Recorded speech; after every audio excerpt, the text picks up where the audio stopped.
Hey, how's it going, everybody? And today we're going to be taking a look at what Warren Buffett has been saying about why he reduced his Apple shares. I know the reason why, and we're going to react to what Warren Buffett says in this video. Obviously, times are a little bit different from what he's been saying in the past, but we'll let him talk. We'll let him speak here. Let's start just given what you mentioned. There was some news that came out in the 10Q this morning. It shows that Berkshire sold another 115 million shares of Apple in this last quarter. That's Berkshire's largest holding.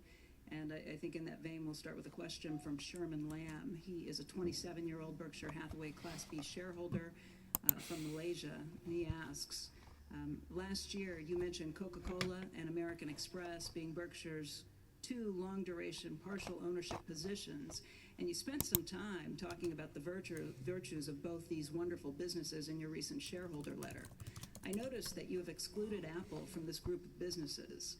Have you or your investment manager's views of the economics of Apple's business or its attractiveness as an investment changed since Berkshire first invested in 2016? No, but we have sold shares, and We have sold shares. Yeah, you sold about half of your original shares in Apple, but go on, Warren. I would say that at the end of the year, I would think it extremely likely that Apple is the largest common stock holding we have now. One interesting thing is that Charlie and I looked at common stocks or marketable equities or the things that people love to look at as being businesses.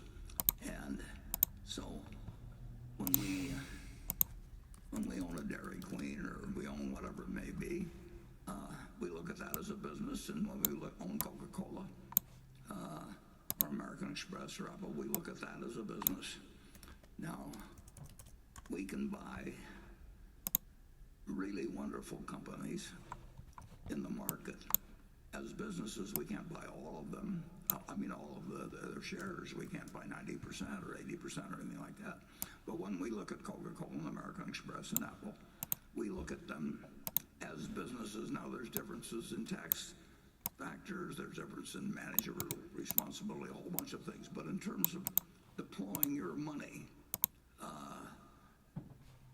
we always look at every stock as a business, and we have no attempt made to predict markets. We have no attempt made to pick stocks. I went through many years doing the wrong thing. I got interested in stocks very early, and I was fascinated by them. And I wasn't wasting my time because I was reading every book possible and everything else. But finally, I picked up a copy of The Intelligent Investor in Lincoln, and there was a few sentences in there that said much more eloquently than I can say it. But if you look at stocks as a business and treat the market as something that doesn't tell you, isn't there to instruct you, but it's there to serve you, you'll do a lot better over time than if you try to take charts and listen to people talk about moving averages and look at the Fed pronouncements and all of that sort of thing. And so I love how he's like dancing around the question, first of all. And he's also, what he's doing too, is he's not really saying what the company has been doing. Maybe not himself, but Berkshire Hathaway and a lot of the companies that he's been buying is something completely different from what he's saying in this interview. Completely different. that made a lot of sense to me then, and the way I've been allowed to deploy it. And Charlie and I talked about this, of course, constantly. Or at least this year, by the way. At least this year. And I believe the year prior, too. It's changed over the years as the amount of capital we have, and has changed and all of that. But the basic principle was laid out by Ben Graham in that book, which I picked up for a couple of dollars, and which basically said to me, "You've been wasting your time now, but maybe you can use what you've learned or been reading about and put it to better use." And then Charlie came along and told me how to put it to even better use. And that's sort of the story of why we own American Express, which is a wonderful business. We own Coca-Cola, which is a wonderful business. And I believe you sold American Express. I could be wrong about that, but I'm pretty sure he sold that. He sold a bunch of other companies as well this year. Obviously not every single share, but he sold a lot of it. A lot of certain companies or whatever. And we own Apple, which is an even better business. And you sold Apple. But, and we... So why did you sell it? If it's a great company and you always say hold it now until Judgment Day, why did you sell it? Will own, unless something really extraordinary happens, we will own Apple and American Express and Coca-Cola. And you sold Apple, so why did you sell it? When Greg takes over this place, and it's such a simple approach that it's almost deceptive. Most things, if you keep working harder and harder at it, you learn a little more math or you learn a little more physics. But investments, you don't really have to do that. You really have to have your mindset properly. So we will. So what is the mindset of selling over, maybe not over, but a little under half of your stake in Apple? What's the mindset of that, Warren? End up unless something dramatically happens that really changes capital allocation, a strategy, and we will have Apple as our largest investment. And you cut it by like 49%. But I don't mind at all, under current conditions, building the cash position. I think This freaking infuriates me. when I look at the alternative of what's available in the equity markets, and I look at the composition of what's going on in the world, we find it quite attractive. And one thing that may surprise you, but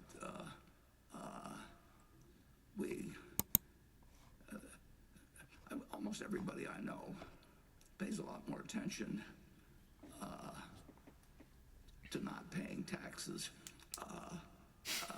than I think they should.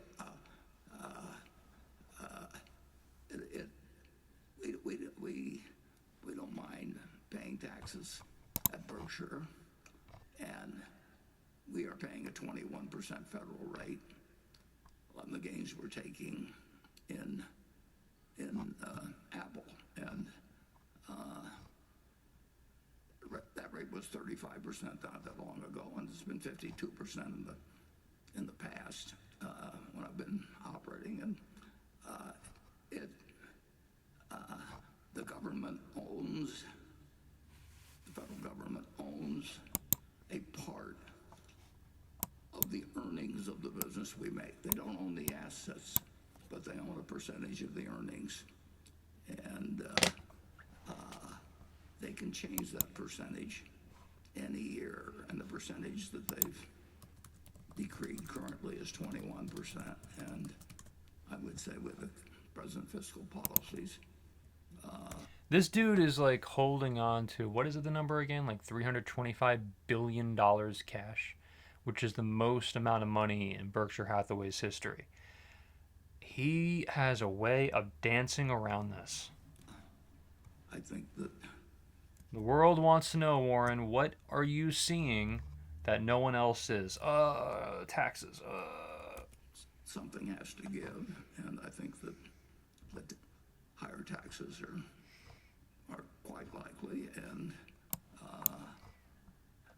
the government wants to take a greater share of your income or mine or Berkshire's, they can do it. And Okay, so he just goes on. So that's his explanation of why Berkshire Hathaway reduced its Apple shares. I'm going to tell you why. Okay, what he's not saying is that he believes, in my personal opinion, I could be totally wrong, but there is a reason why, and it's not. And I'll tell you right now, even if I'm totally wrong about what I'm about to say, he's still not saying the reason why. He's still not saying his reason why, which that's what infuriates me. Okay. So he thinks potentially that there will be a collapse or at least some sort of what do you call it? Some sort of like, whatever the hell the word is, who cares?